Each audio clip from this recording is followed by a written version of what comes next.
I mean, the people who are most worried about that are actually the scientists. And there's a lot of protest and concern. I see it a lot at MIT, or you read the science journals, it's full of it. Contrary to what a lot of people think, the universities, of course, research is supported from the outside, obviously. Like, universities don't sell their own products. By now they're starting to do that, but not much. Up through the big growth period after the Second World War, it was federal government funding overwhelmingly. A lot of it Pentagon, some of it National Science Foundation, NASA, Atomic Energy Commission, mostly sort of around the military system. And during that period, it was very free. So at MIT, which is super Pentagon university, there's just no interference from the Pentagon. You do whatever you feel like. Because they understood that there was also no secrecy. They don't want any secrecy. The reason is that they more or less understood their role. Their role is to be a funnel for passing public funds into private pockets. Okay, that's essentially the role of the Pentagon, and the universities are part of it. MIT's, Stanford, Johns Hopkins, huge parts of it. They fund research and development. And then, if anything works, you hand it over to private corporations. Like, take, say, the Internet. Okay, the Internet was, all the ideas came out of the military, the ARPA, the research agency in the Pentagon. It was implemented in the universities under military contracts. This includes the software, the hardware, packaging, parallel processing, advanced microprocessor design. I mean, the whole business, all publicly funded. It was, as long as that was going on, it was completely free and open, military funded for a long time. Finally, the NSF took it over.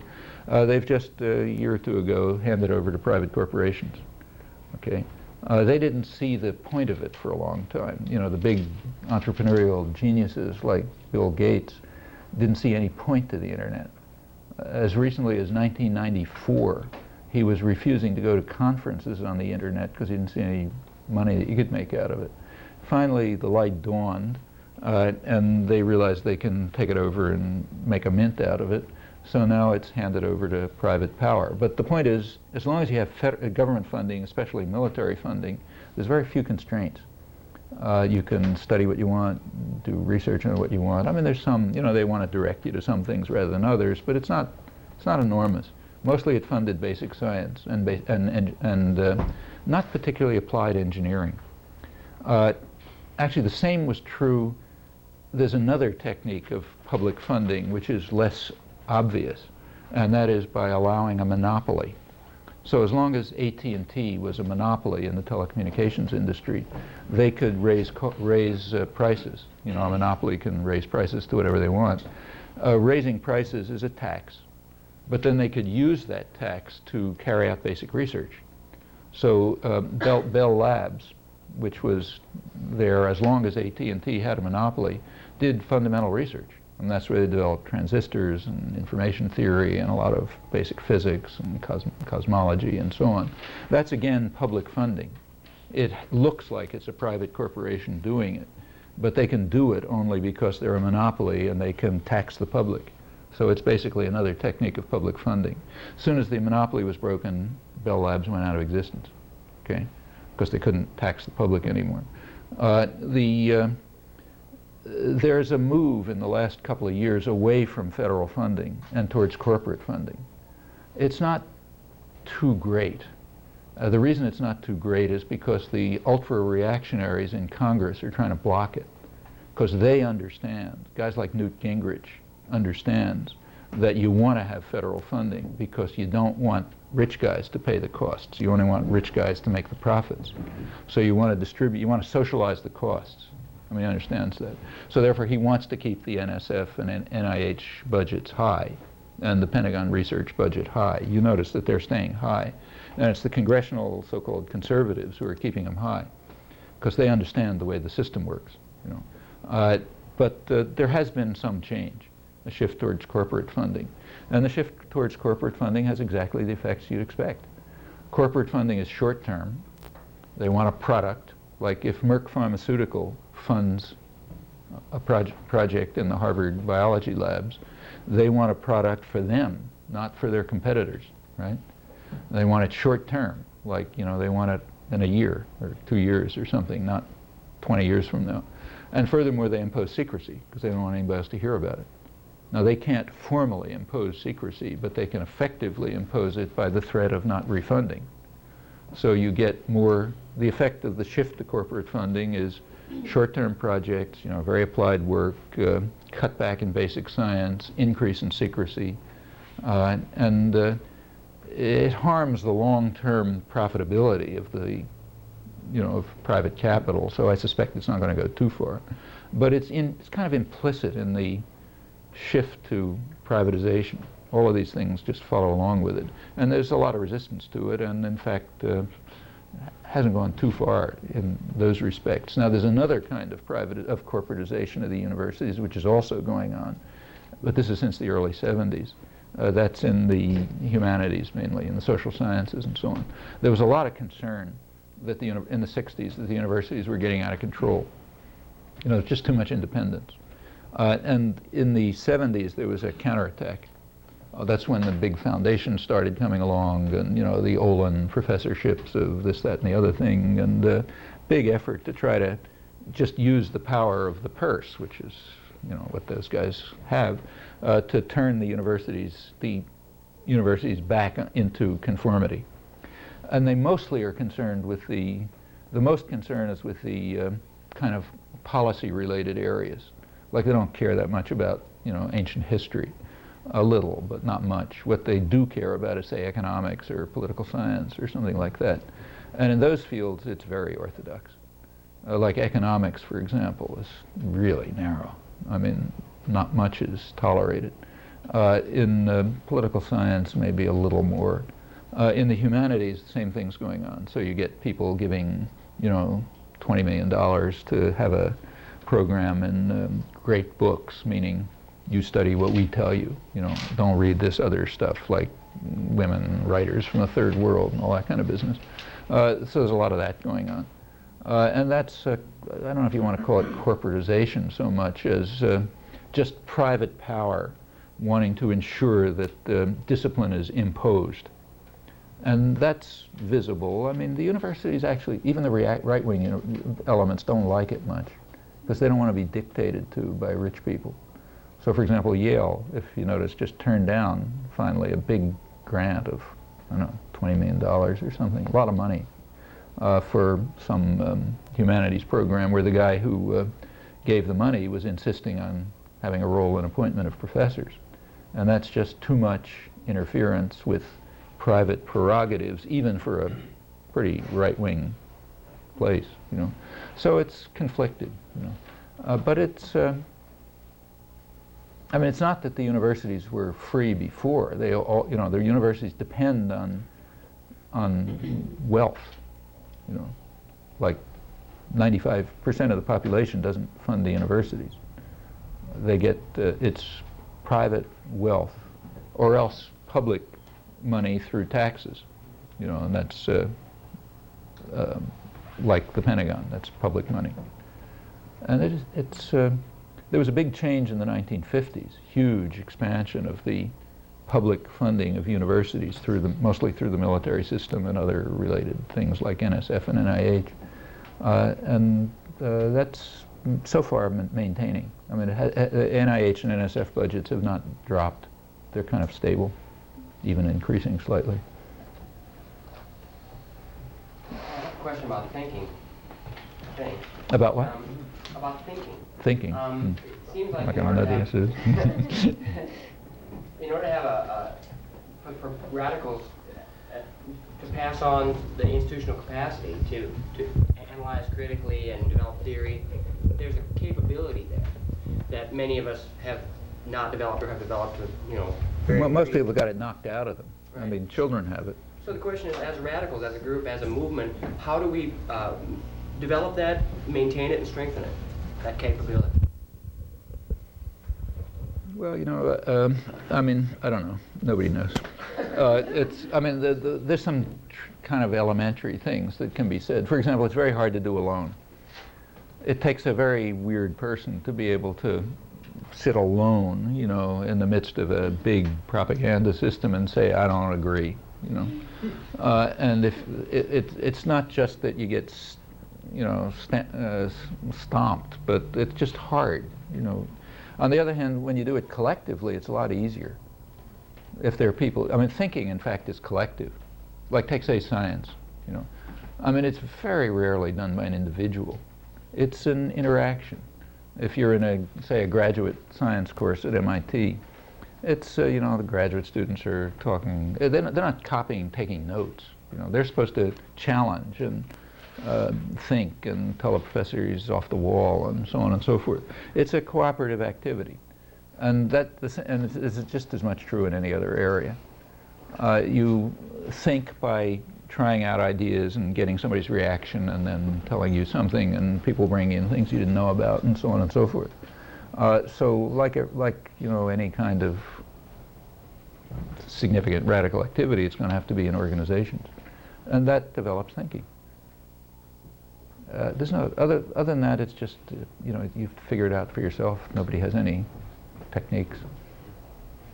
I mean, you have to keep an open mind, be skeptical, you know, ask for evidence when somebody comes up with a conclusion, that sort of thing. But you know, it's all kind of anything that's, you know, either it's obvious or nobody knows. I mean, that's I think that's the general answer. Yeah.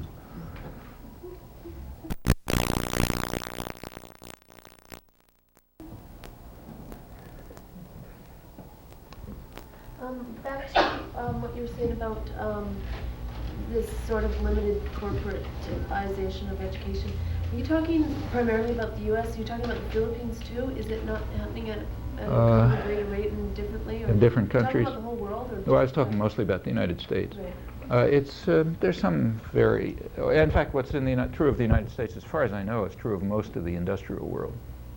It's different in different countries. I mean, even within the industrial world, there are differences.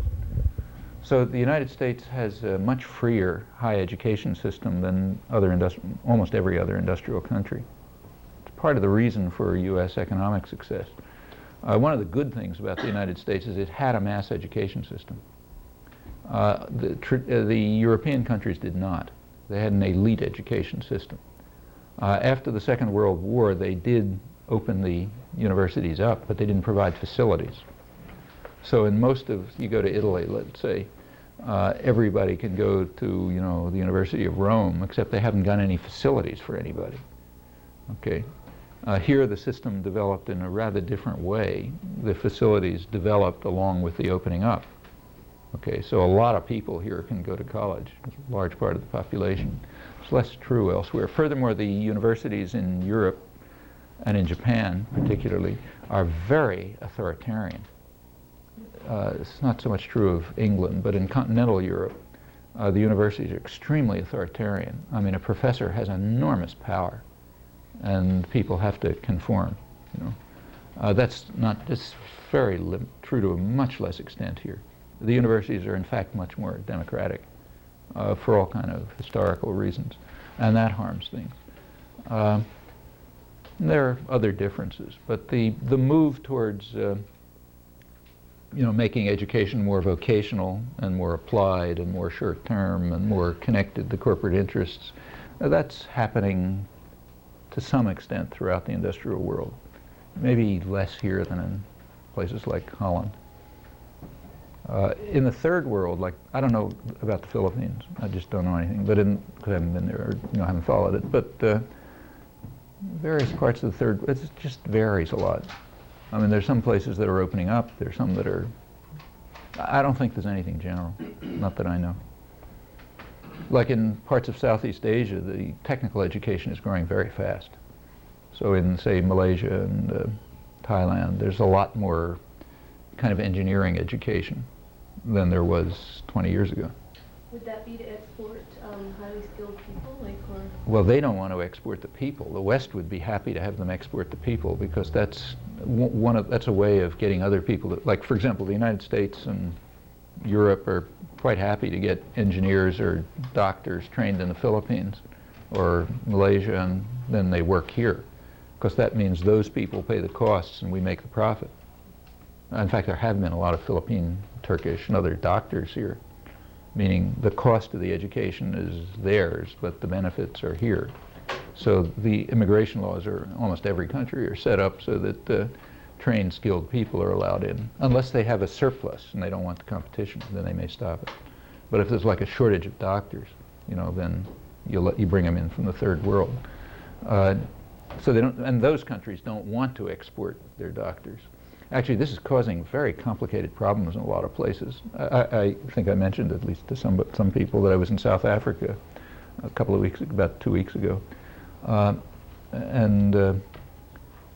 thing I was interested in was the role of Cuban doctors in South Africa. I wrote about this in an article in Z a couple of weeks ago, but that was just from the newspapers. And I wanted to see it on the scene. You know, what do they think about the Cuban doctors? And it turns out to be quite complicated and interesting. There's a lot of opposition to the Cuban doctors on the part of the certain sectors of the population, including the medical profession, but others too. And on the other hand, in the rural areas where they go, there's apparently a lot of support for them because they're there. It turns out to be quite a complicated story. Under the apartheid regime, they were bringing in doctors from the black African countries, like Ghana, say, and Kenya, and so on. So doctors from those countries were coming into South Africa, which is a rich country, and being sent off to the black rural areas. Okay. Now, the surrounding countries didn't like it, because it's a brain drain. You know, like Ghana is training doctors, and they end up in South Africa. So for Ghana, it's a loss, you know. The Mandela government, when it came in order to stop this sort of robbery of the surrounding countries, prevented doctors from coming from the surrounding black countries. So they stopped that arrangement, okay, as a gesture of solidarity toward the surrounding black countries. But of course that meant there's now a shortage of doctors in South Africa. The white doctors don't want to go out and work, and they want to, you know, live in Johannesburg and be rich. And the new black bourgeoisie has the same intention. They want to live in Cape Town and Johannesburg and so on and make money and be specialists. So what happens to the whole country? Well, the black doctors who were providing some services, not fantastic, but at least some services, they're now cut off as a gesture of solidarity to the surrounding countries. And Cuban doctors are coming in, but that leads to extremely complicated relations of, you know, attitudes towards what's going on. Like, why do we have to have Cuban doctors when we could have had black doctors, say, from Ghana? So there's that kind of feeling. And then the medical students don't like it because they're, you know, being undercut to a certain extent. So it's complex. That's one kind of brain drain problem. And you find other things in other third world countries. Last week, just a couple days ago, I was in Israel and Palestine. And there it's extremely tricky.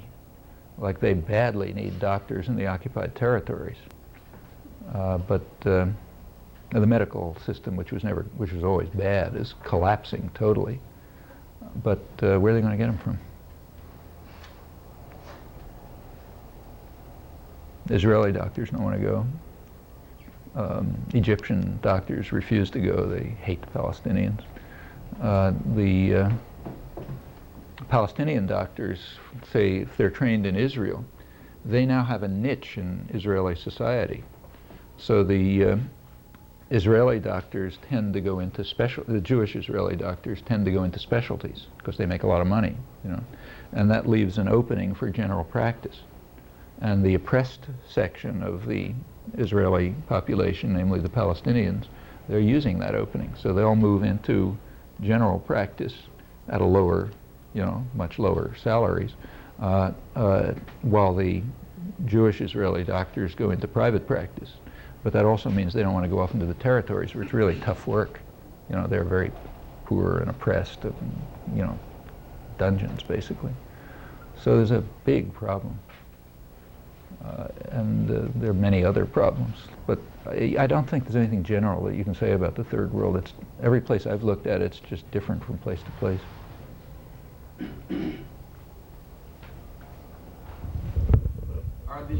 Are the trends you've been speaking about in U.S. universities, do you think they're responsible for a lot of what's coming out of the academic left, mainly postmodernism? Do you think that has a particular place in the doctrinal system, mainly people wanting to be subversive but not rock the boat, or do you think there's some other explanation for that?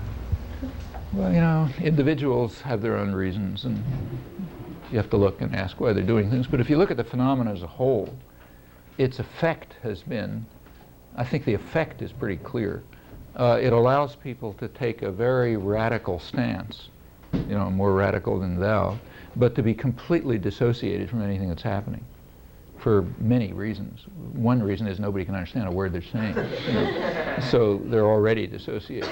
It's kind of like a private lingo, and it's very, you know, there's a lot of material reward that comes from it. Like if you're part of that system, you can run around to conferences and get big professorships and, you know, all this kind of stuff. So there's a lot of sort of conventional material reward, and it has this very radical look to it, so you feel, you know, well, let me just give you an example. I gave a talk a couple days, last Saturday, at Birzeit University, you know, the Palestinian university at the West Bank. And it was a, you know, like everywhere, big mass audience, political talk, mostly criticizing the Palestinian Authority, because I was in, you know, you always tell people what they don't want to hear. So I want to criticize Israel, I do it on the other side of the border.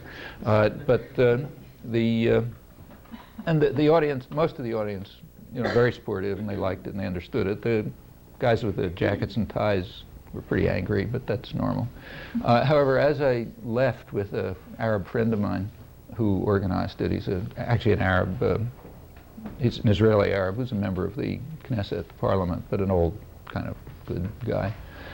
He sort of he was sitting in the back of the, and he as we walked out, he kind of laughed and he told me that you know, he said most of the, especially younger people, liked it a lot, but he heard one really critical comment from a young woman faculty member who sort of liked the general political thrust of it, but told him it was very naive.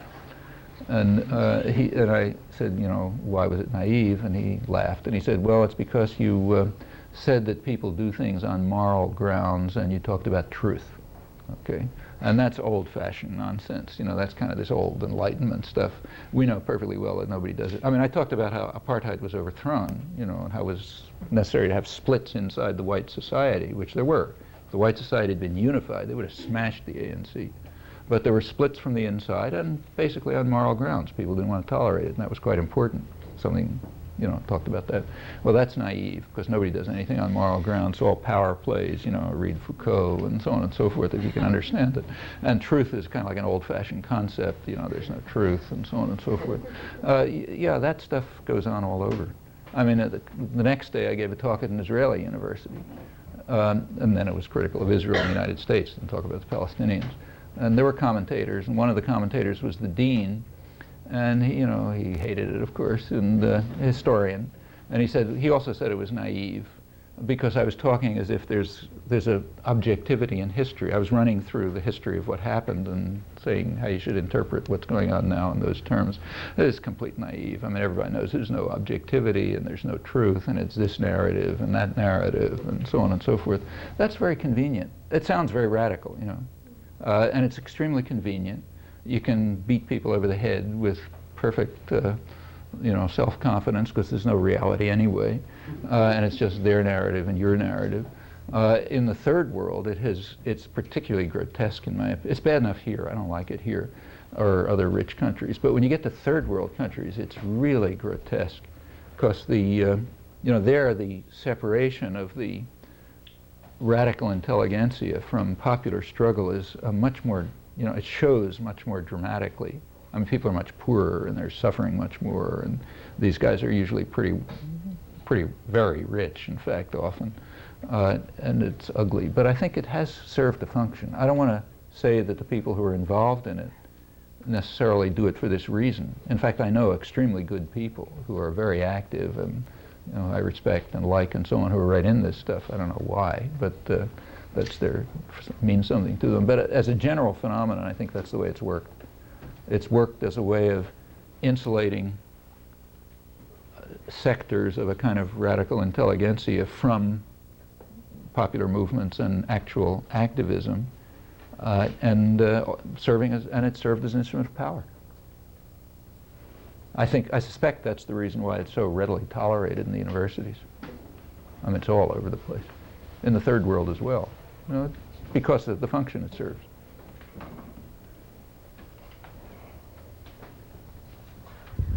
There are people who believe that the programs of the right and the left make them diametrical opposites, inherent enemies that goes on forever. There are others who seem to feel that there's some possibility for communication between the right and the left, people like us and the militia movements and so on. Do you have any thoughts on that? It depends a lot what you mean by the right and the left. So, for example, the Cato Institute is right. I don't mean that. Okay, but look, I mean, for years, until before Z was founded, in fact, the only journal in the country that I could write for was the Journal of the Cato Institute, because we agreed on a lot of things. I mean, we disagreed fundamentally on basic things, but on, say, state terrorism, a lot of things in international affairs, intervention, so on and so forth, we agreed. So it was pretty open, so I could write things there. Well, that's right, left. If you look at the militia movements, I think they're a pretty complicated phenomenon. Take somebody like Timothy McVeigh. You take a look at his background. I mean, he's a guy who fought in the Gulf War. I mean, who knows what experiences he went through. It wasn't very pretty, I'm sure. He's somebody whose life has the community that he comes from, the sector of the population that he comes from, their lives have completely fallen apart. I mean, in the last 20 years, their incomes have declined sharply. Their wives have to go out and work to put food on the table, which they don't like from the culture they come from, and nobody would like. If people want to work, fine, but they're forced to work, just to survive. The kids don't pay attention to him. There's the whole world of the way he perceived it is falling apart. So you lash out. You lash out at the. He didn't blow up a corporate headquarters. Notice you blow up a federal building because you had it drilled into your head that the enemy is the government, not because of the bad things the government does, but because of the good things it does. Namely, it supports. It has some function. Part of its function is to serve the public interest. That's why it's attacked so much. But that's all he hears. Federal government is the bad guys, so let's go blow them up. Well, that's kind of, you have to understand that. It's not coming out of nowhere. These are parts of the population that back in the 1930s would have been organizing the CIO. Well, that option isn't open at the moment, so go to other ones.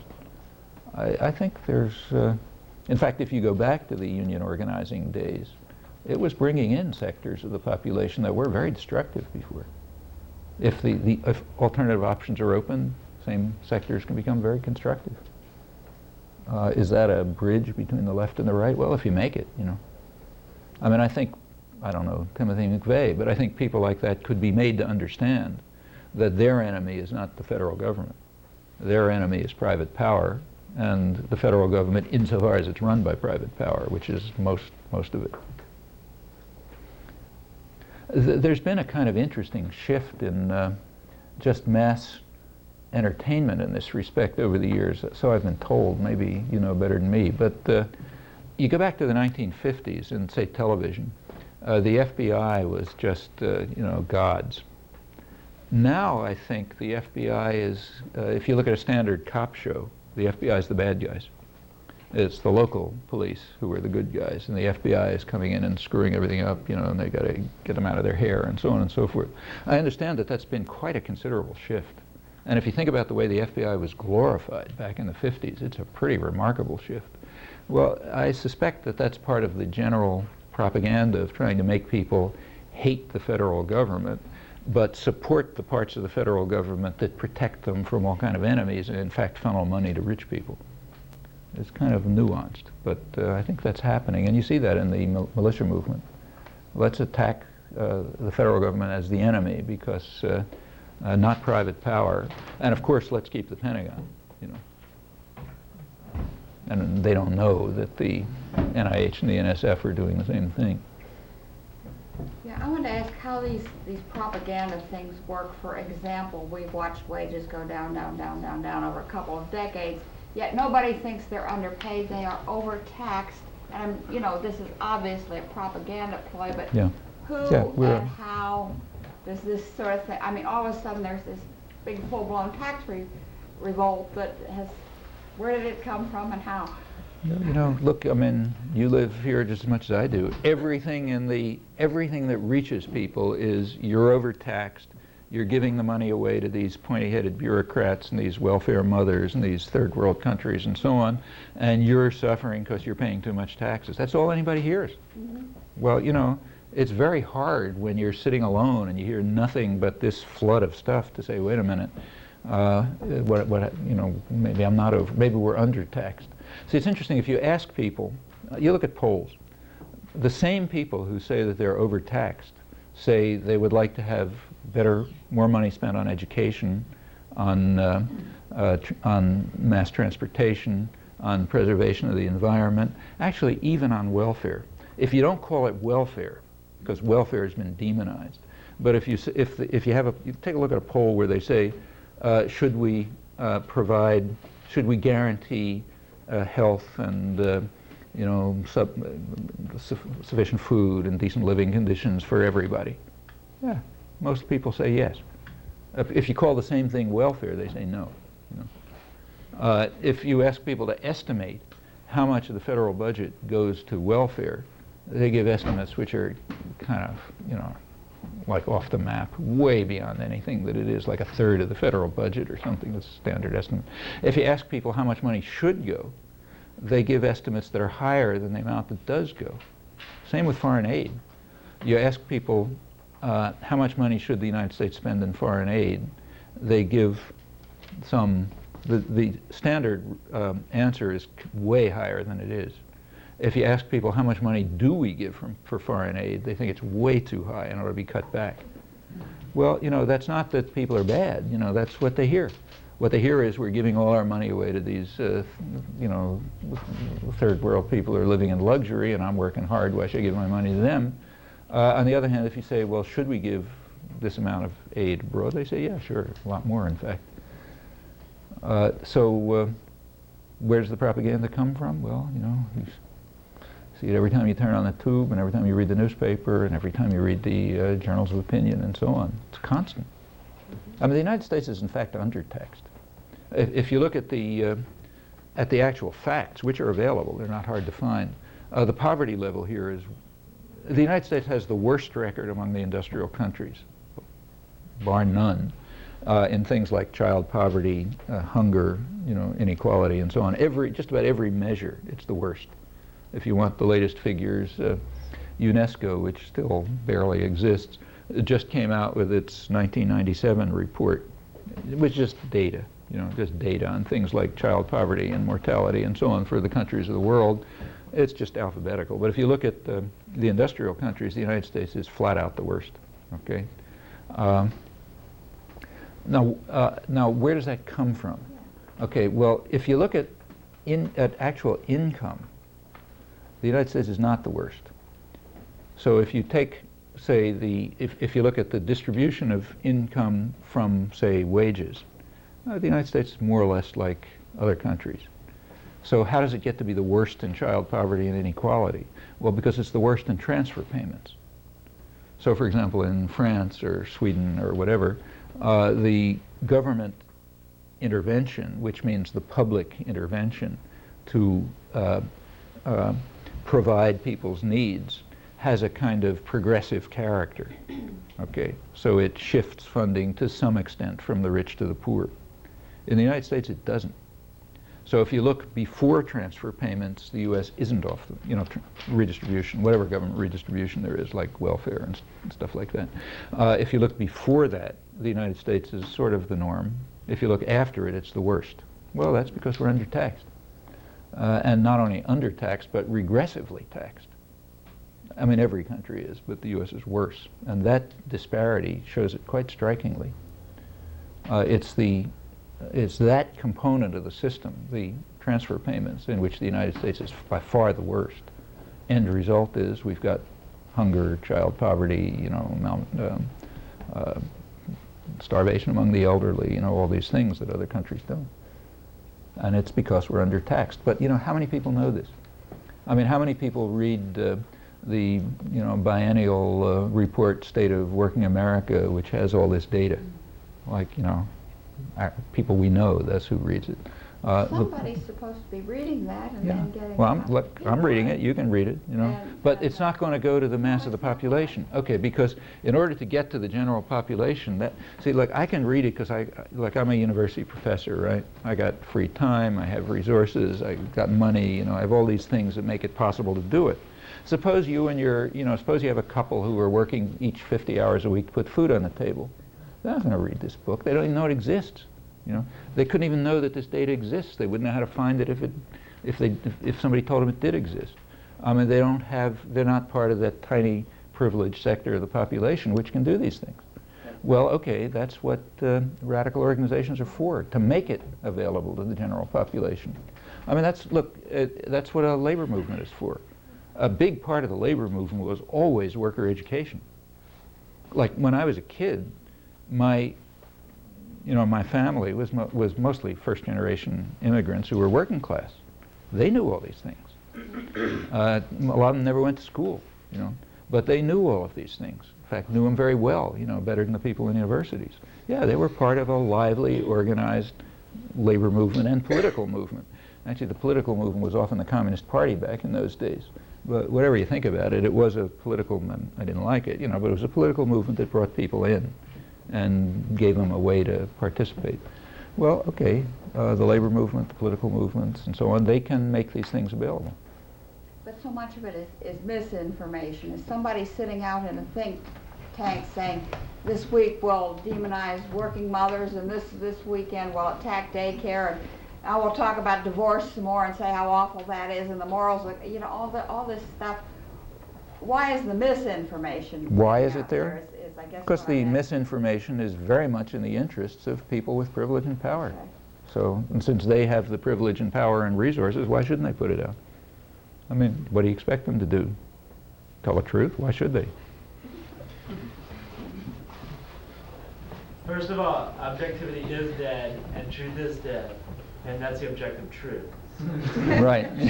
Yeah.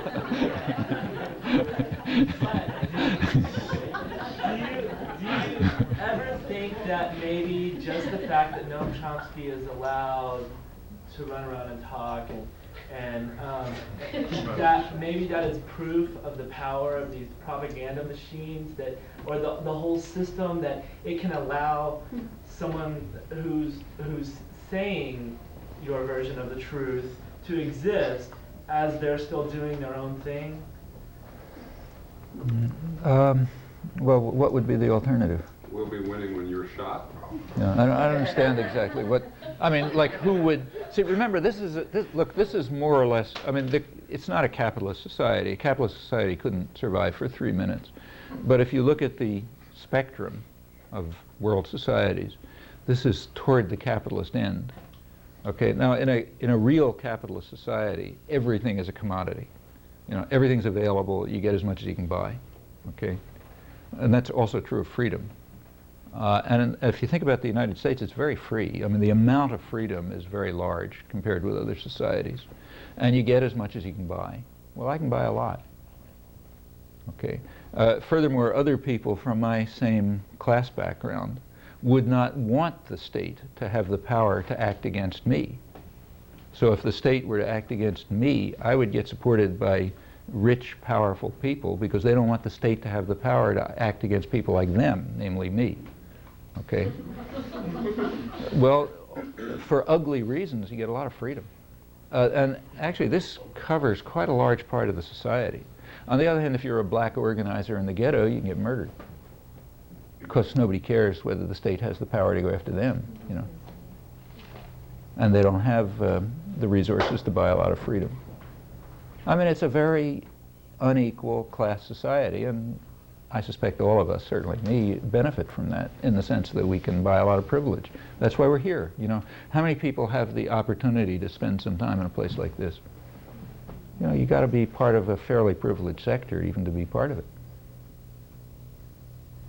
Okay, and this is a rich country, super rich country by world standards, so a fair number of people are in this position, including working people, you know. But it doesn't mean that those are the only people who can organize. I mean, you go to, say, you know, really poor countries.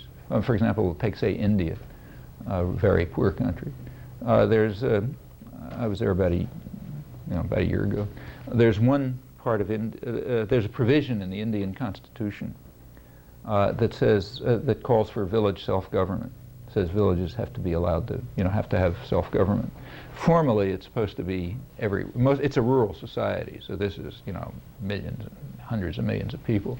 Of course, it's never implemented. I mean, the villages are always run by landlords and gangsters and soldiers and so on. But there's two sectors of India where it works. One of them is Kerala, the other is West Bengal.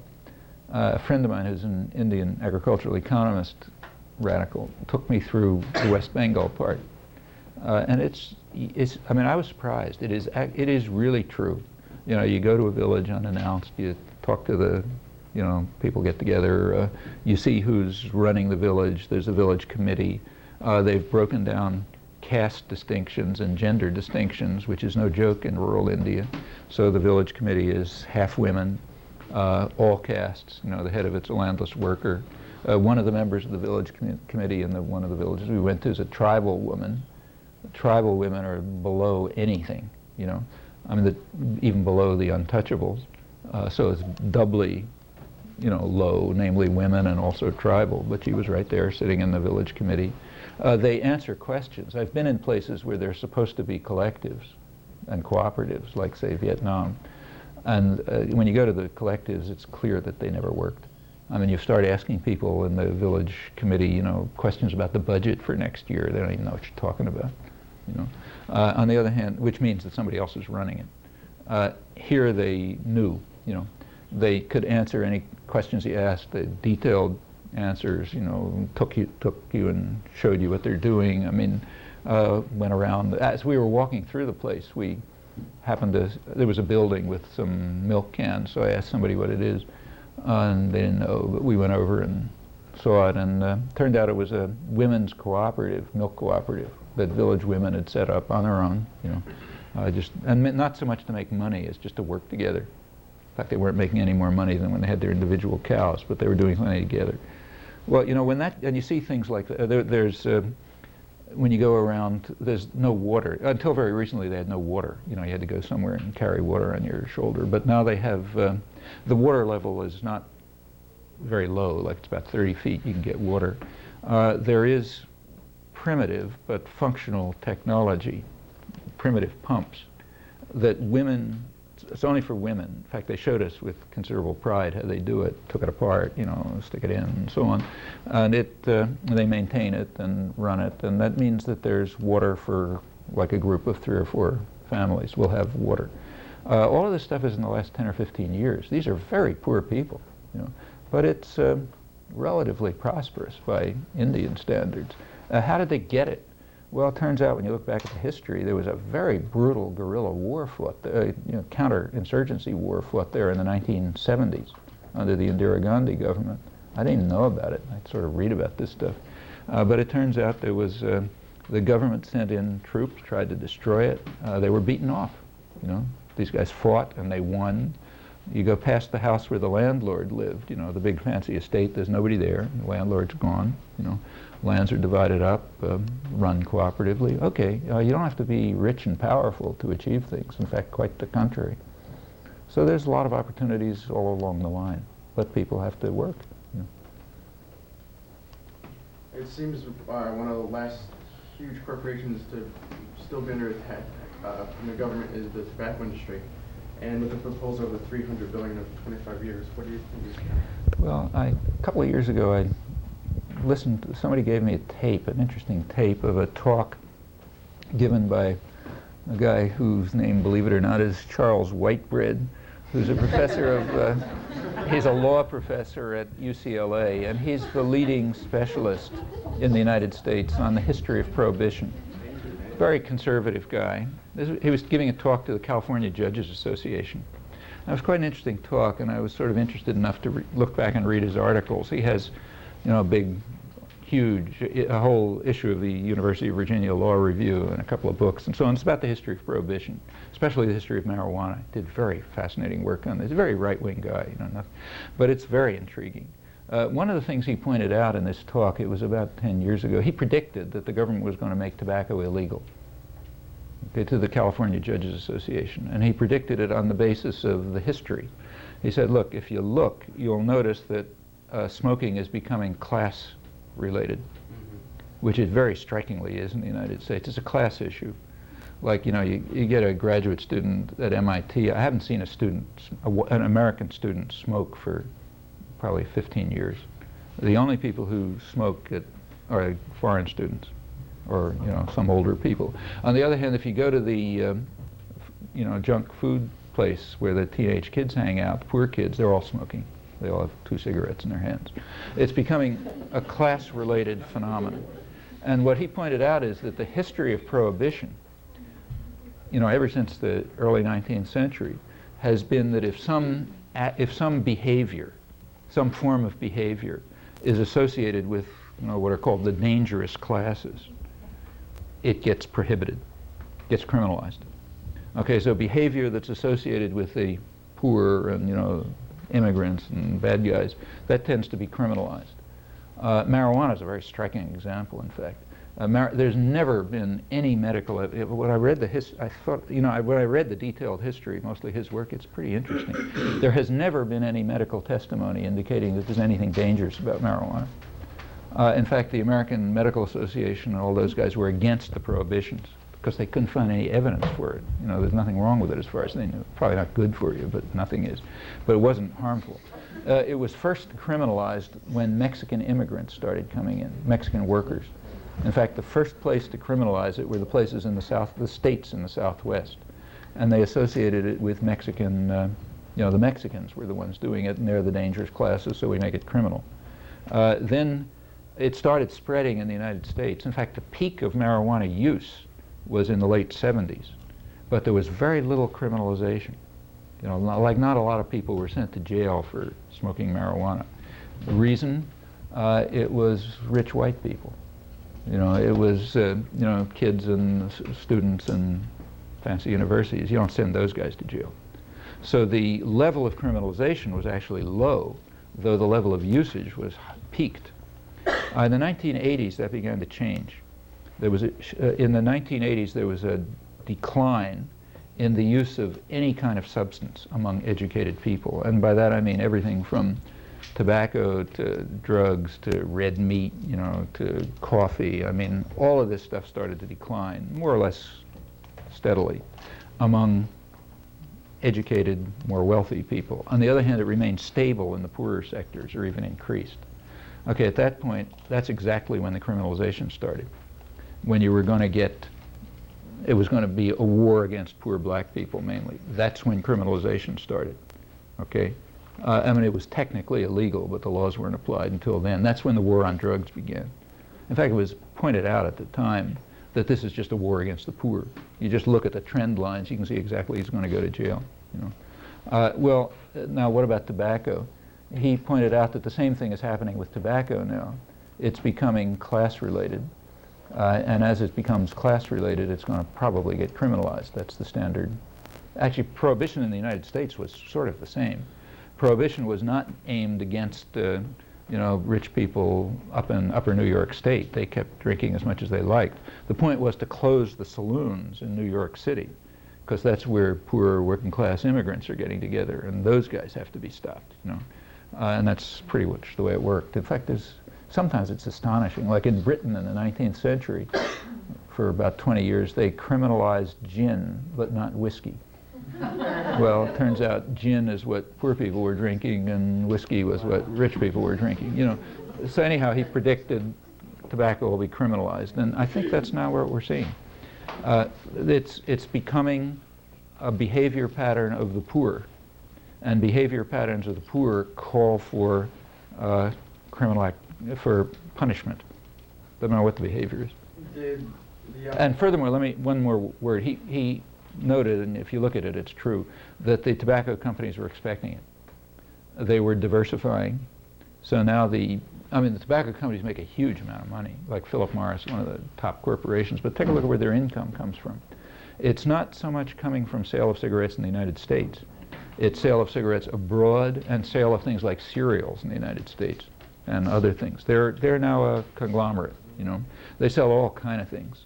And the tobacco sales are oriented more and more towards the third world, where they can use the force of the U.S. government to open up the markets.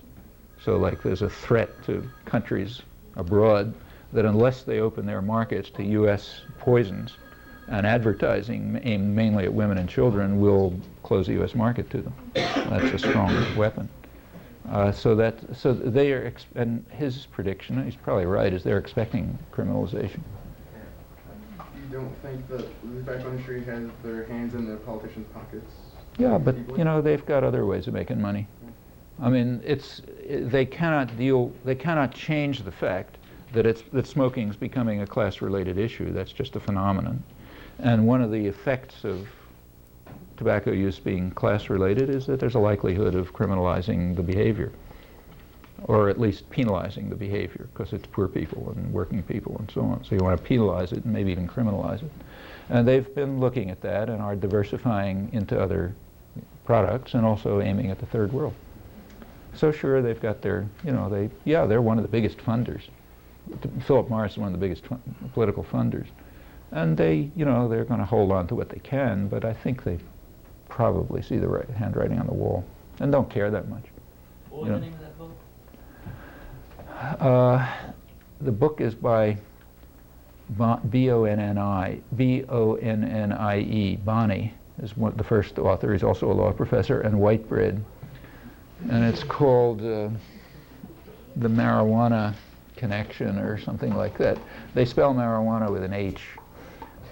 It's a hard book to get, but it's around. I got it on interlibrary loan from some university around here.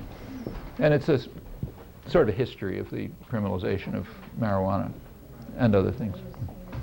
It's quite an interesting study. There's another one that just came out, which I haven't read yet, which probably covers much of the same ground. It's by a guy named Lester Grinspoon, Grinspoon. He's a medical researcher, a pretty well-known one, who's been fighting for legalization of marijuana for many years. He's a New York physician, I think. And I forget the title, but it's just flipping through it, which is all I did. It seems to cover some of the same ground. We can go on for yeah. But it's an interesting topic. Yeah. You guys want to take a break? You want to take a break? All right, let's take a break for a few minutes. Yeah. You want to take a break for a few minutes? Yes. Okay. Whoops. I got to take. International financial system in the early 70s. After the Second World War, there was an arrangement. You know, the Bretton Woods system was established, which basically made the United States the world's banker. Remember, the United States was super rich at the time. It practically had half the world's wealth, for example. Everybody else had been smashed. The U.S. gained enormously during the Second World War. Industrial production more than tripled, and everybody else was smashed. The United States was way ahead before the war started.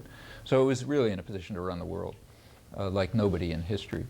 And part of that system was an international financial system in which the dollar was linked to gold, had a fixed price in terms of gold, you know, so it was kind of like a gold standard, except it was a dollar standard.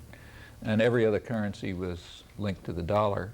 And then the IMF had a complicated set of regulations which allowed some, you know, controlled shifting in relative currencies depending on specific economic situations in particular countries. But it was a very regulated international financial system based on the dollar, which meant the United States was in effect the world's banker. So if more money is needed, you pick up dollars. By the early 1970s, it was getting hard to sustain that system. Europe had recovered from the war. Japan had, to everyone's surprise, become a major industrial center. And it was kind of like what they called a tripolar economy, you know, three centers: Germany, Japan, German-based Europe, Japan, the United States. The United States still way ahead, but anyway, it was more diffuse. So for example, in 1950, the United States had half the world's wealth. In 1970, it was about a quarter, which is still a lot, you know, but it's not half.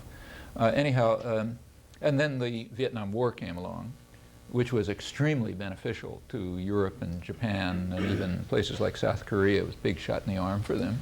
And it was harmful to the U.S. economy. Actually, the harm to the U.S. economy is the main achievement of the anti-war movement. The anti-war movement produced enough internal turmoil so that the government could never declare a national mobilization.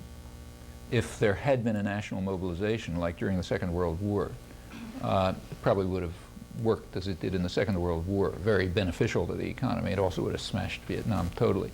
But they couldn't, so they had to run on what was called a guns and butter type war, you know, sort of keep the population quiet because there's so much opposition. And that's harmful to the economy. It caused stagflation, you know, stagnation and inflation, which was uncontrollable. So there were internal economic problems. The rivals, Europe and Japan, gained. The U.S. was in some difficulty. Probably the system was unsustainable anyway. And in 1971, Nixon just dismantled it. Again, that's one of the prerogatives of power is if you don't like the international treaties and arrangements, just dismantle them. So in violation of GATT and everything else, Nixon simply dismantled the international trading system and also imposed import duties, which is also illegal, to block imports from elsewhere, and, you know, wage constraints and a bunch of other things. That actually was in accord with what a lot of economists were recommending, because it opened up international financial exchanges to free markets, which is supposed to be a great thing, you know. And Milton Friedman was predicting that it's going to stabilize currencies and everything will go to the market value and so on. Had a totally, like almost every prediction of professional economists, came out the opposite. You know, it turned into a wildly chaotic international economy, huge ups and downs. You know, the whole thing was blowing up. No, and then it turned into what some international economists, Susan Strange, very good international economist, call a casino economy. Pretty conservative international economist in London. So it's like a casino. You know, goes out of control all the time. Nobody knows what's happening and so on. But one effect was a huge expansion of short-term speculative capital flows. So a huge amount of money started being spent just in short-term transactions. Just to give you some numbers, in 1970, about 90% of the capital in international exchanges was related to the real economy, either investment or trade, 10% speculation. By 1990, the figures had reversed. By 1995, according to UNCTAD at least, it's about 95% speculative. And it's a huge amount. I mean, it just exploded. It's now supposedly over $1 trillion a day, moving up and back between financial markets. And that just completely overwhelms the currency reserves of even the rich countries, like the United States or the European Union. Their total currency reserves don't come close to that. And that means that and what does that international capital do? Also, it's very short term. Like about 80% of it has a turnaround time, meaning, you know, you invest and it comes back, of under a week. And most of it is under a day.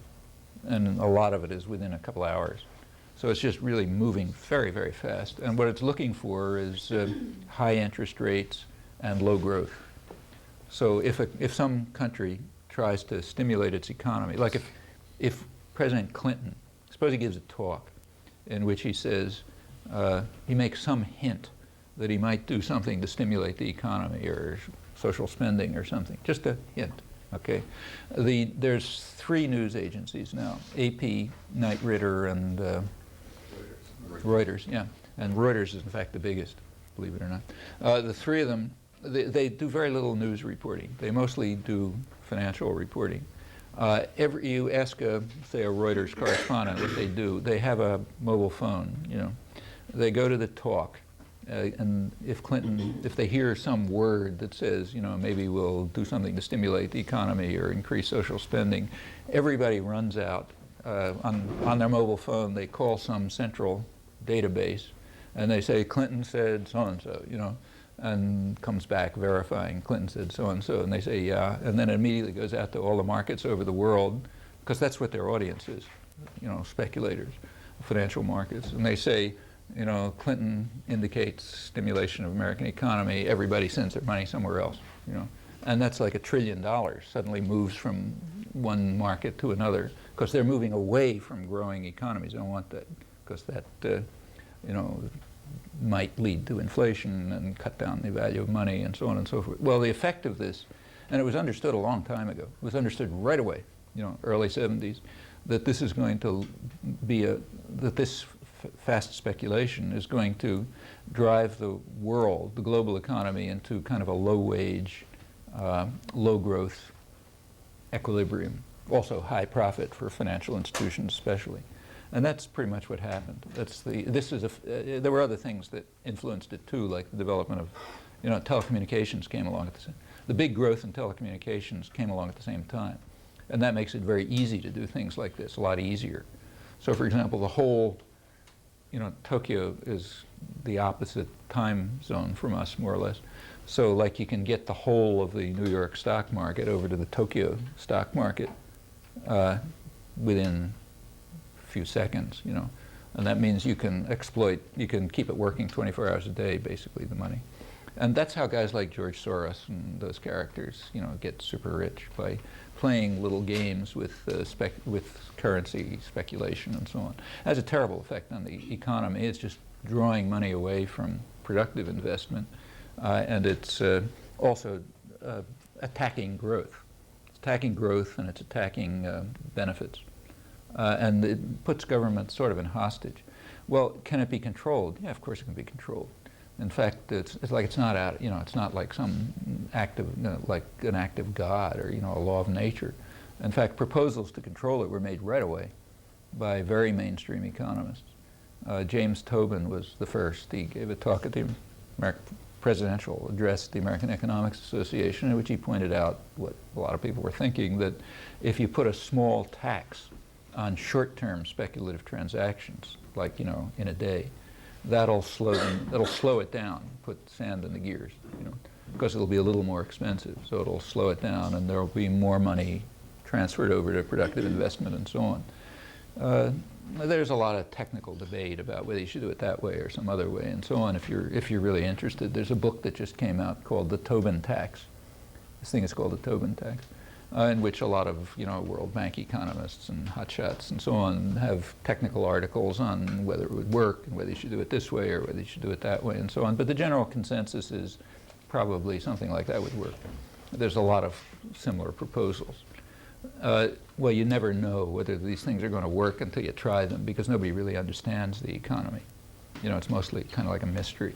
But the proposals could work, and they could be tried. They aren't tried because the financial institutions like it. Furthermore, it's an interesting fact which has been discussed, is that even though the manufacturing sector of the economy is harmed by this, you know, because the money's going away from manufacturing towards financial institutions, they're still supporting it. And the reason they're supporting it, probably, I'm quoting actually David Felix, who's a good international economist who's written about this, he suspects that the reason they're supporting it is because it's a terrific weapon against social spending. If any country does carry out social spending, this weapon blocks it. So say, you know, like GM, which would like to have more money going into manufacturing rather than financial speculation, nevertheless approves of this because it's a weapon against social spending and against the labor movement and so on.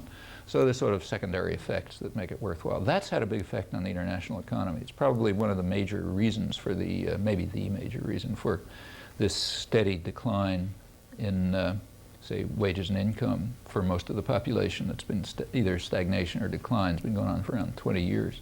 Sharper in the United States than other places, but, you know, there's similar phenomena in other countries. This is worse, but England and the United States are the worst, I guess, but similar in other industrial countries. Well, it's controllable, but it's happening. That was a big change. The end of the Cold War also had an effect. I don't think it had a major effect, but one effect that it had was, that Eastern Europe was the original third world. It kind of pulled out of the third world during the communist period, which is a monstrous period, but it did develop the society. So it became an industrial society. It's not third world.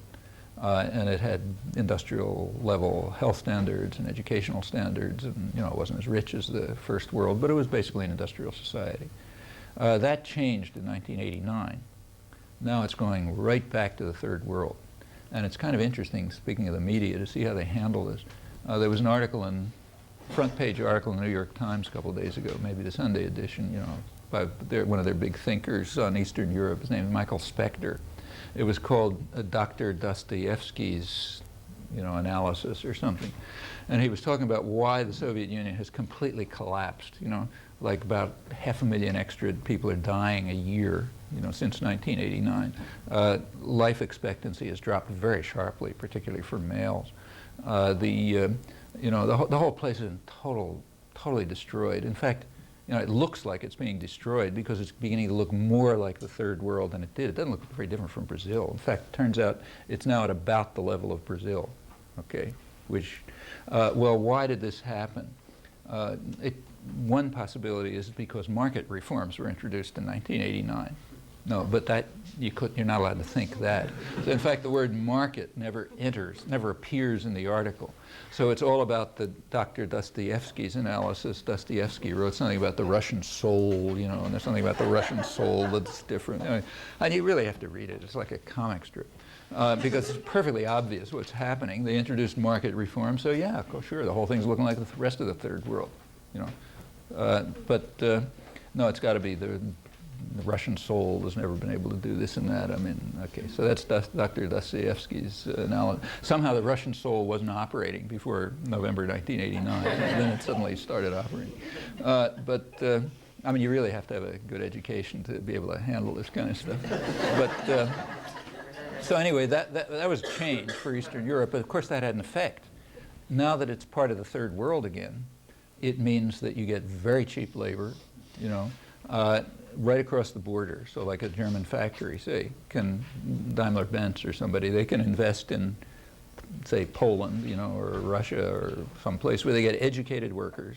It's not going to be true down the road, but for the moment they're still getting relatively healthy, educated workers, even white, at a 10% the cost of the Western European, what the press calls the pampered Western European workers. That's what the business press calls them.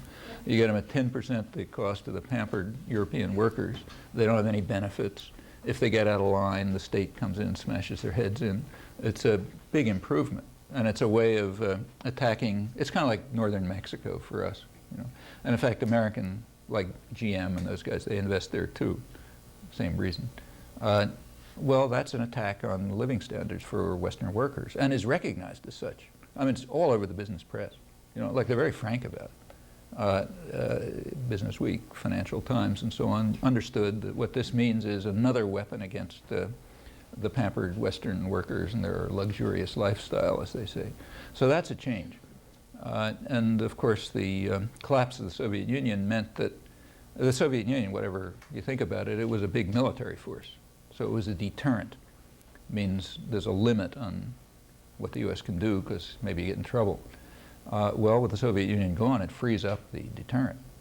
It eliminates the deterrent. It means much freer to act. The U.S. and Britain would never have put 500,000 troops in the desert in Iraq if the Russians were still around. It would have been way too dangerous. But with the Russians gone, they can do anything they want.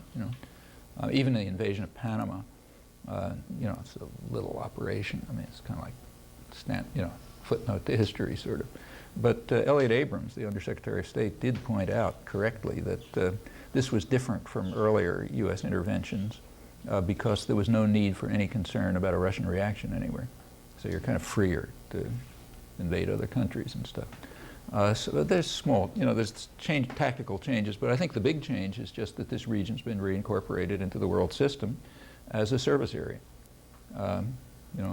cheap labor, a lot of resources can be robbed, you know, all this, and it has rich resources and it's a big place. So that's changed.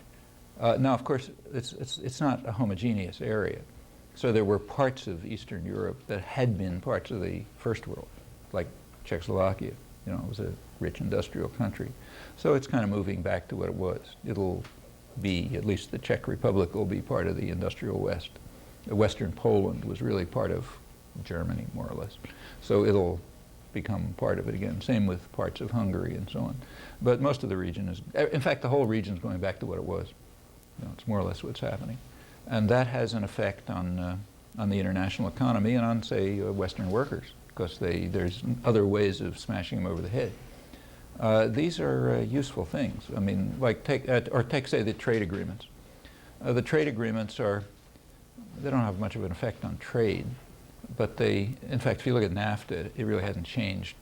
Everyone talks about how trade has increased between Mexico and the United States since NAFTA, which is true, but meaningless. Because if you look at the trend line, trade was growing between the United States and Mexico just normally, and it didn't change. In 1993, it's still growing at about the same rate. Actually, it slowed down a little bit if you look. But yeah, it's growing, but just continuation of what was before. However, the trade agreements have a very important effect. They are a big attack on democracy, and that's what they're intended to do. A treaty is very hard to get out of, you know. And the trade agreements, as to use the terminology, they lock the countries into the economic reforms. Okay? So the trade agreements impose certain obligations by treaty, and countries like Mexico are locked in.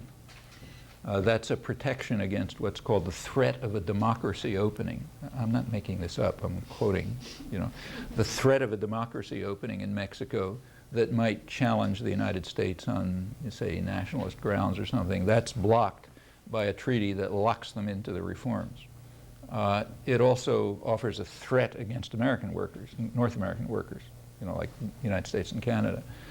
They can, I don't know if you saw this study, this suppressed Labor Department study that's been leaked out here and there by Kate Bronfenbrenner of Cornell. Do you see that? There's, under NAFTA, there's kind of a range, you know, to try to get NAFTA through, they put in side provisions that allegedly protect labor rights and so on. Of course, it's a fraud. But they're there, you know. So they have to do things like carry out studies. And they did carry out a study done by Kate Bronfenbrenner's a labor economist at Cornell, well known and good one. She ran a study in which she was studying the effect of NAFTA on strike breaking in the United States. Because the labor movement claimed, you know, that it's being used, that the threat of the transfer of plants is being used to break strikes. So according to the NAFTA regulations, they had to do a study. She ran the study. She found some pretty dramatic things. But the Labor Department's suppressing it. They won't let it come out. It's kind of leaked, so it's appeared here. Bits have appeared here and there. Turns out that about half the organizing efforts in the United States are broken simply by the threat of transfer. And that's tripled since NAFTA. Threat of transfer, okay? In other words, you know, you try to organize a plant and they put up big signs outside saying, okay, your job's going to Mexico and that kind of stuff. Yeah, it tends to break the strike. It's illegal, but the Reagan administration had made it quite clear to corporations that it wasn't going to enforce the law. And Bush and Clinton have continued that. So you got a criminal state behind you, you can carry out illegal activities. And that's being used to discipline and control the labor movement. That's another reason why things are going down. That's, you know, kind of thing the trade agreements are for. It locks countries into these reforms, so-called, you know, which essentially transfers power over to transnational corporations, and it makes it very hard for them to get out of it. There's another one coming along down the road, which is very serious. You know this multilateral agreement on investors? Have you, anybody talked about that? Yeah. Okay, that's cool. You know about that stuff? No? Well, there's actually two agreements. They're actually the same treaty, but they have two different names.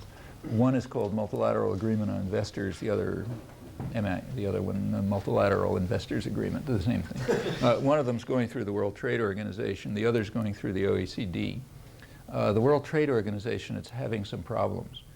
Well, let me just tell you what it is. It's like if you were, you know, if you were an executive of General Electric and you were asked to write the perfect agreement that would maximize profit and power and maximally destroy democracy, this is it. You know, it has every provision you can imagine.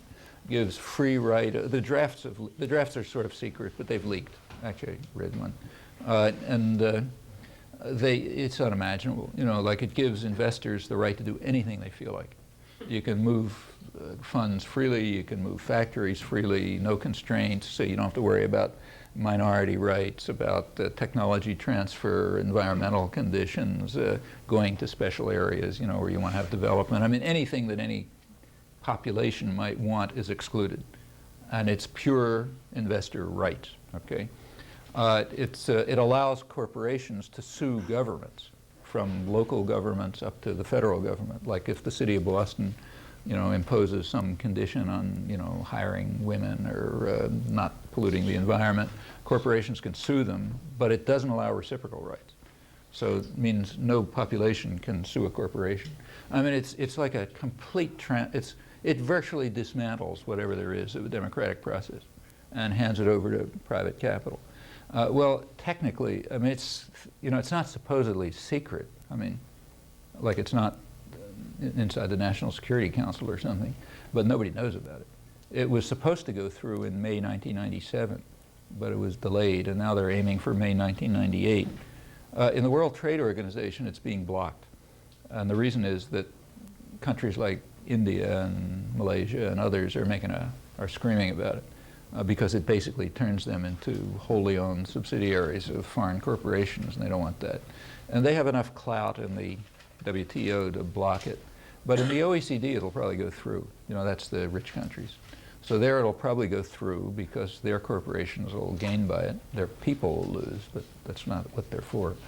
And if it goes through the OECD, the other countries are forced to accept it because of the threat of closing markets, which is lethal, you know. So that means if it manages to get through the OECD, it's a world treaty. How can it get through the OECD? Well, only if people in the rich countries don't know about it. Because if they do know about it, they're going to scream bloody murder and they'll block it. So it'll probably go through in secret. I mean, not technically in secret, but without, the idea is to get it through without anybody noticing, you know, like the World Telecommunications Agreement, and like they hope to do with NAFTA. It was intended to go through quietly. And it'll be coming up this fall, or, you know, so it's a big issue, you know, a major issue. Well, that'll have a big effect on the global economy. I mean, all of these things are moving in the same direction. I mean, it's called free trade. It's nothing to do with free trade. It's trying to transfer decisions into the hands of unaccountable private tyrannies. That's what it's actually about. There's very little to do with, I mean, it's not free trade in any meaningful sense at all. So like take say, the biggest item traded in international markets is actually aircraft. I mean, aside from oil. I mean, oil is the biggest, but, you know, nobody thinks that that's free trade. I mean, that's managed trade completely. So nobody even pretends. Aircraft is like the biggest civilian export here. And for the big countries, huge market. Well, it's now in the hands of two companies. Boeing, McDonnell has a monopoly in the United States. Airbus has a monopoly in Europe. That's it. That's world trade and civilian aircraft, and they're both government subsidized. You know, neither of them is a private corporation. Just the profits are private. That's aircraft. You take a look at telecommunications, more or less the same. I mean, the whole thing is like this is an economist's scam. If the economics profession were not so tightly disciplined, there'd be a lot of talk about this, but, you know, nothing happens. Well, you know, these are all changes. I mean, these are big changes over the last 25 years. I don't think there's any reason to think that they're uncontrollable. Like the biggest change is probably in the financial capital flows, which looks as if it's controllable. At least, you know, pretty good economists have suggested ways that they think would control it. It's a matter of decision. When you talk about the globalization, first of all, a lot of that is fraud. I mean, the interwar period between the First World War and the Second World War, that was the period that was different. Look over the last couple of centuries, and you look at, say, the level of globalization of the economy, like the amount of trade or investment and that kind of stuff relative to the economy. It's the interwar period that's different. It was a dip. The world economy became less globalized between the two wars, became more regional blocs and protectionist and so on. But by now it's about back to where it was in 1913, you know, relative to the size of the economy. I mean, there are changes, but, you know, it's mostly like that. Furthermore, the internationalization, you know, the globalization is within what's called the triad, three rich industrial areas, United States, Western Europe, and Japan. About 75% of everything is within those three areas. If you look at one important way of attacking markets is what are called strategic alliances. So like, you know, the three big computer manufacturers, IBM, Toshiba, and Siemens, they don't want to have to compete with each other, you know. Make more profit if you work together and have a monopoly. So they form what's called a strategic alliance. They all work together. So like they're developing new, you know, semiconductors and all kind of stuff together. Those strategic alliances are about 90% of them are within the triad. And if you look at high technology, it's 100%. Okay, that means all of this stuff is going on within three areas where you've got parliamentary institutions. You know, you can pass laws. There's not going to be any military coups. So even without any institutional change at all, you know, forget radicalism, without any institutional change at all, it's completely within the control of, you know, under the control of simple parliamentary institutions, just that exist right now. The talk about it's being kind of out of control and, you know, the miracles of the market and all this kind of stuff, that's mostly fraud. Not totally, but mostly fraud. And think of the effect that it has. And I think you can see why it's going on. The effect that it has is to make people feel hopeless. I don't know if it's all laws, you know, like Newton's laws or something, and nothing you can do about it. We're victims of market processes and so on. Well, the idea is you give up. What can we do? You know? So it makes people feel hopeless and apathetic and so on. On the other hand, if you look at it closely, there's no reason whatsoever to think that it's out of control, even without any institutional change. Okay, so even, I mean, but on very conservative assumptions, namely keep everything in place, it's controllable. And then the question comes up, why keep everything in place? You know, I mean, take, say, corporations, where'd they come from? They're pretty recent inventions. I mean, any classical liberal would scream his head off at the idea of a corporation.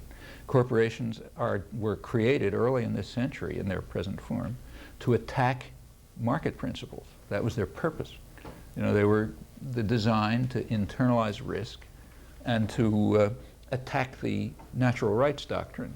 Classical liberal doctrine is that rights inhere in human beings, like an individual has rights, not super individual organic entities. They don't have any rights. Okay, but this attacked that. It's, in fact, the roots are rather like Bolshevism and fascism.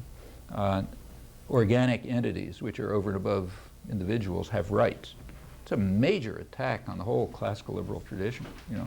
And in fact, conservative, you know, legal theorists and those guys were very much opposed to the judicial decisions. There were never any laws. The judicial decisions that granted corporations extra personal powers, like the right to free speech, say. I mean, in the 19th century, corporations didn't have the right to free speech. Free speech means advertising. Okay? The idea that corporations have a right to advertise would have been denounced by any classical liberal.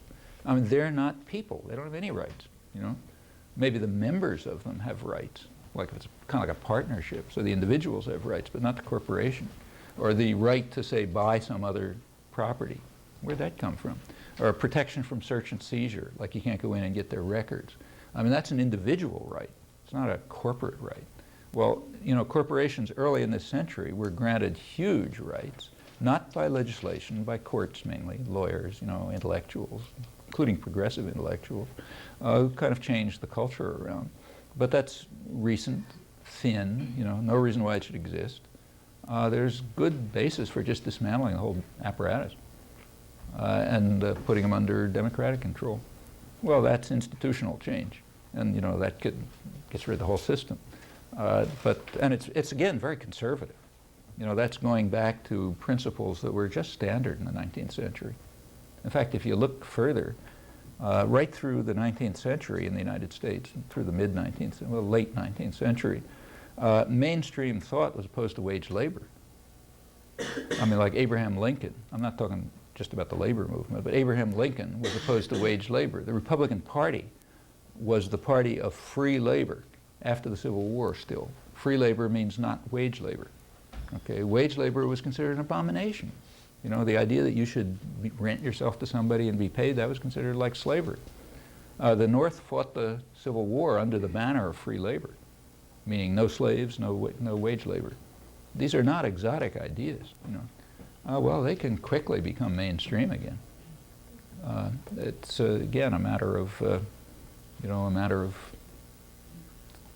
things people can do.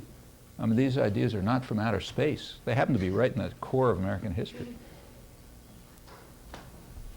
Actually, the New York Times in 1970 denounced wage labor as like chattel slavery. You know, it's the New York Times, you know, not a radical rag. It's not Z Magazine. You know.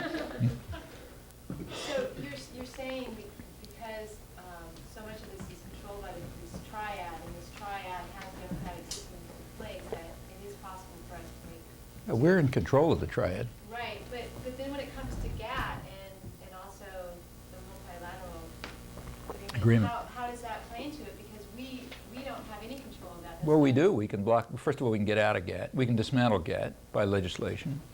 And we can block the multilateral agreement on investment. That's treaty. It means it has to pass Congress with a 2/3 vote, in fact. But you were stating before that it's really difficult for most countries to get out of the treaties. It's difficult for Mexico, but nothing is difficult for the United States because it does what it feels like.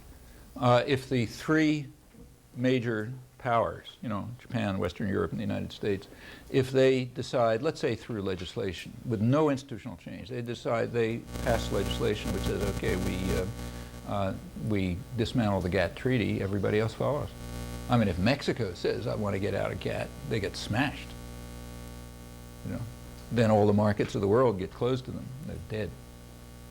But you can't close the markets of the world to, like if Nicaragua, like take, say, Nicaragua.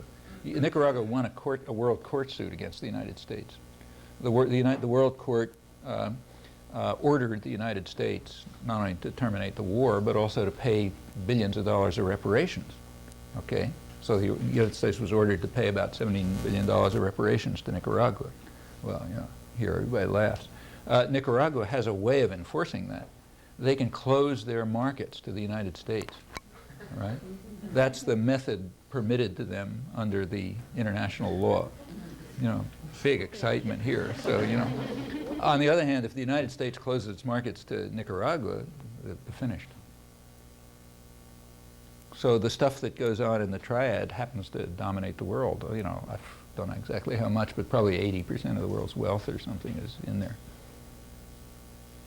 What kind of resistance is happening in the U.S. Towards, in response to MAI and also the Asian Pacific Economic Cooperation? MAI, the first meeting I know of was in Boston on May 30th. I was supposed to speak at it, but I happened to be in South Africa. I don't know if any of you heard what happened. I didn't hear any reaction. But there was a kind of like a teach-in called in Boston on May, I think by Jobs with Justice or one of those groups. Nobody heard any. Yeah, I wasn't here, so I don't know what happened. But they had a pretty good bunch of people speaking, including some people who surprised me, like Raymond Vernon, you know him? He's a hotshot professor at Harvard who writes on corporations and stuff. He spoke there, which I guess against it, otherwise he wouldn't have been on the program, which is interesting. But I don't know what happened. I never heard. I was away. I think that was the first reaction. There is a group in Washington, a little research institute called Preamble. I forget what it stands for, but it's like a very good, kind of research group in Washington. They've been publicizing material about that. Actually, they're the ones who've leaked the text. I got the text from them. I don't know how they got it. But I mean, technically it's public. Like you can write to your congressional representative and demand to see it because they have access to it. They may say they never heard of it or something, but they have. And it has to be made. A little bit about it appeared in the, some of it is leaked into the left press. Like there was a piece in the Multinational Monitor. And actually the preamble guys had an item in The Nation around January. So a little, you know, it's sort of leaking around. Actually, you ought to get somebody to write about it for Z. In fact, I'd suggest you might go to the preamble people directly. They're the ones who are right at the center. But people should know about it. It's an astonishing treaty. You just can't believe it. You know. And what about APEC? Well, APEC is, you know, the United States is only marginally part of it. I mean, that's really you know, that's the Japan-controlled area. I mean, the U.S. is there, you know. Anything, the United States is always a big player because it's so powerful, but it doesn't really run APEC. And APEC will do what it wants, I think. They're strong enough at this point to proceed. I mean, there's two big centers of power there. There's Japan, which is huge, you know. I mean, and like, its reserves are probably bigger than any other country. That's the biggest manufacturing country in the world. It's not small. And there's also overseas Chinese capital, which nobody knows how to measure, but it's a huge thing. And those two centers of power are sort of the core of APEC. The United States is part of it because you can't leave the United States out. But they seem to be moving pretty slowly. They don't want anything like the Western-style trade agreements. And it's not a sinister. Yeah, I mean, sure, it's sinister. Like, Japan is not a nice place. You know, Singapore is not a nice place. But they're not nice in other ways. Not this way, you know. I mean, for example, every one of these countries is committed to, none of these countries accept this kind of neoliberal model that the West has tried to impose on the third world. Actually, the rich countries don't accept it either for themselves. But they're not the richest countries and they don't accept it. That's why they've developed. And they're moving in their own direction, whatever it'll be. You know. Actually, it's not too clear what it'll be. There's a lot of problems there when you look closely. Like, say South Korea. South Korea has become a major industrial power. It's under a lot of pressure to liberalize, what's called liberalize. And a lot of that's coming from rich sectors inside Korea too, you know, because they'd like to be a part of the bigger story. But there's a good possibility if they go in that direction, they'll go back to the third world. Quite possible. I mean, their progress has come from, you know, state coordination, capital controls, all sorts of other things. If they give that up, they may just, you know, become a assembly plant for Japan.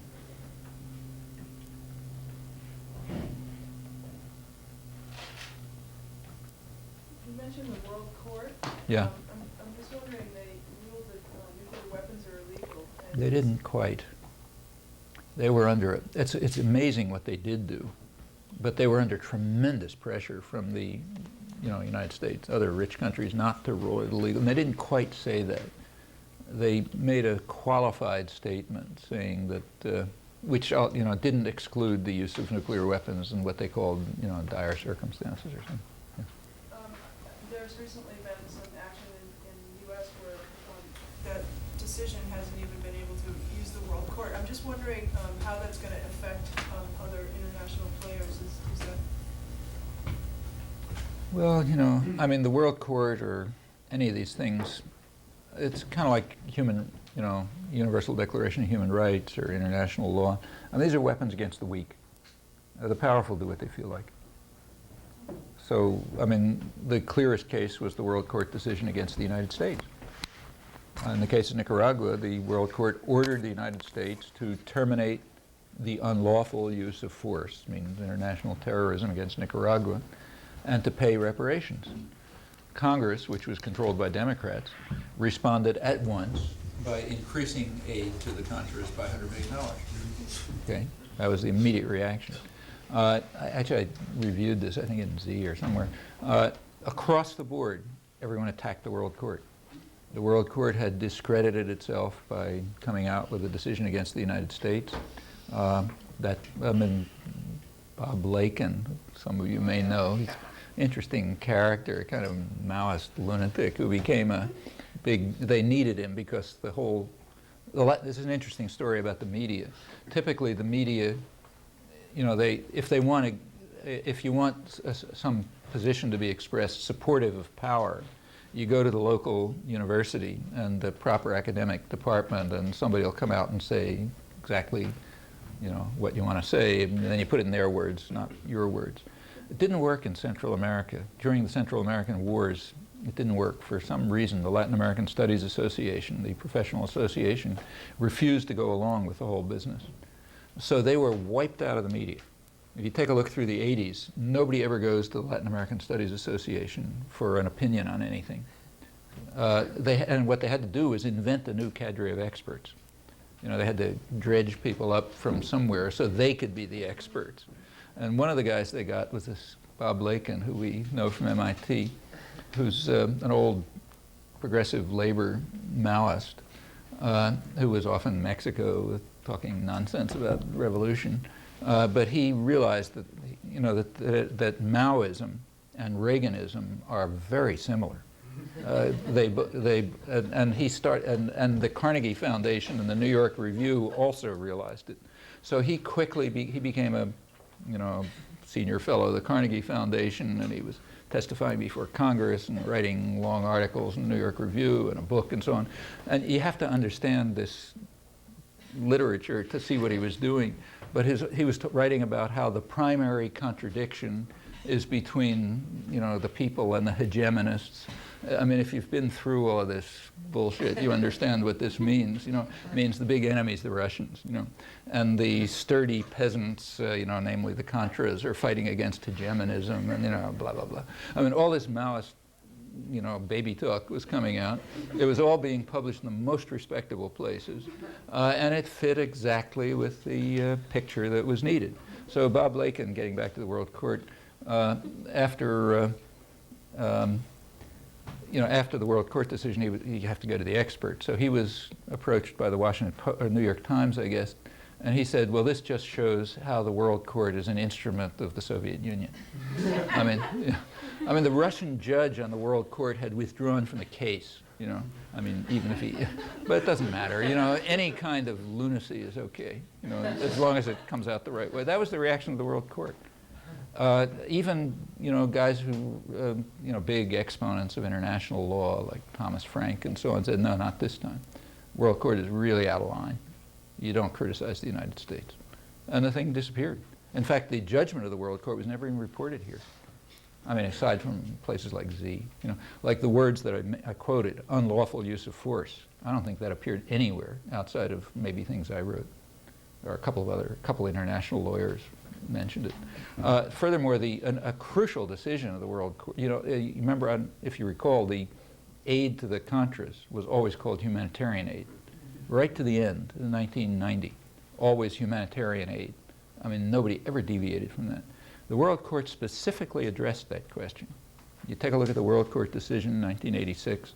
It concludes, you know, a long legal argument, none of the aid, no matter what it is, you know, Band-Aids, going to the Contras is humanitarian aid. It is all military aid. And then they give a long analysis. Zero effect, you know. I mean, nobody ever referred to it, you know. We call it humanitarian aid. It's humanitarian aid. World Court can, you know, drop dead. That's international law. There's going to be a barrage next year about the Universal Declaration of Human Rights. You might as well get prepared for it. It's the 50th anniversary. It's going to be December '98. So there's going to be a huge business about how the United States courageously stands up for the universality of the Universal Declaration against third world relativists, you know, who try to say that only some of it applies, and so on and so forth. It's worth reading the Universal Declaration of Human Rights. The United States is in the lead in violating it in principle. And the official position of the United States, is that half the Universal Declaration has no standing. That's why? Because it calls for socioeconomic rights. like the right to food and health and a decent job and so on and so forth. That's the same status as anything else. But the United States is against it, so it has no standing. And the U.S. being against it doesn't make us relativists, you know. Because, you know, after all, it's the U.S. that decides what happens. We got the guns. And wait and see how many, you know, human rights specialists, you know, advocates make a fuss about this. Interestingly, even Amnesty International and Human Rights Watch, which are very good groups, they do good things, but if you look at the way they frame human rights, it's pretty much the U.S. agenda. So it's what's called anti-torture rights, not the right to food. Like Amnesty International doesn't accuse governments, like say the U.S. government, of failure to meet human rights standards because there's 30 million people hungry. Okay, it does. That's a violation of the Universal Declaration. You know? But it's not within the domain of Amnesty International or Human Rights Watch, because the framework is Western control. Oh, I gotta go.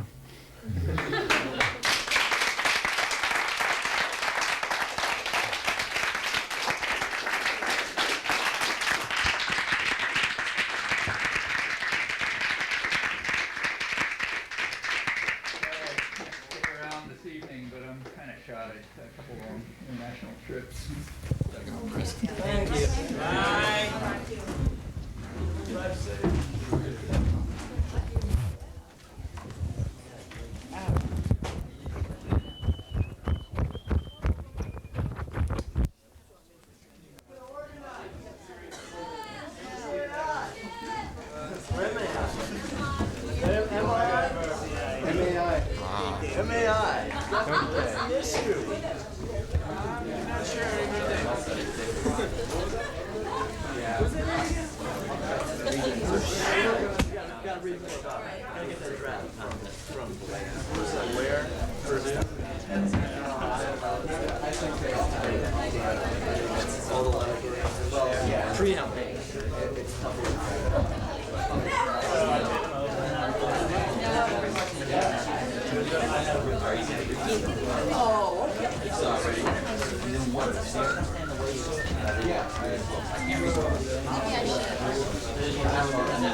It's going through the WCO and the OECD.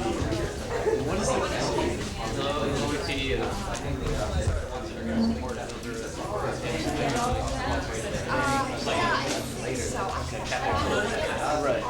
There's so many things that are so good. I didn't realize when it pushed the button, I realized the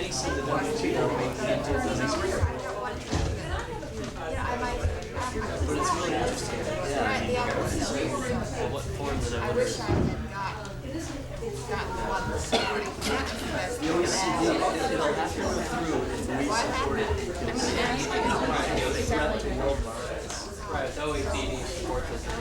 Are you going to be selling these videos?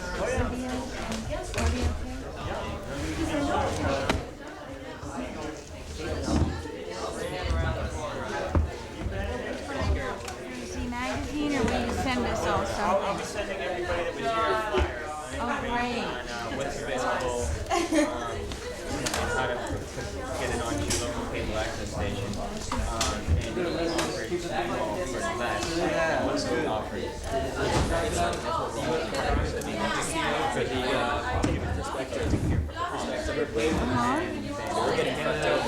Now, is this stuff that you would give to Pacifica Archives, for example? I don't know, to be out there for the river, you know, we're just going to splash it all over the place. So you want it? Yeah, I was talking with the guy who has a relationship with Yeah, that's amazing. I listen to CBC right now, and they've reported that heavily.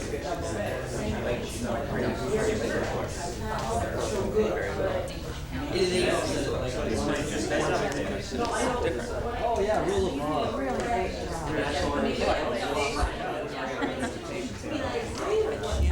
No, but I can tell. Class of film tomorrow. What's that? The hypocrisy is part of Michael Abbott's economic. And what about tonight? Tonight? Oh yeah. We're Did you get him? Did you chase him to the car and make him stand still for a photograph? photos of no. You know what? I meant to ask you.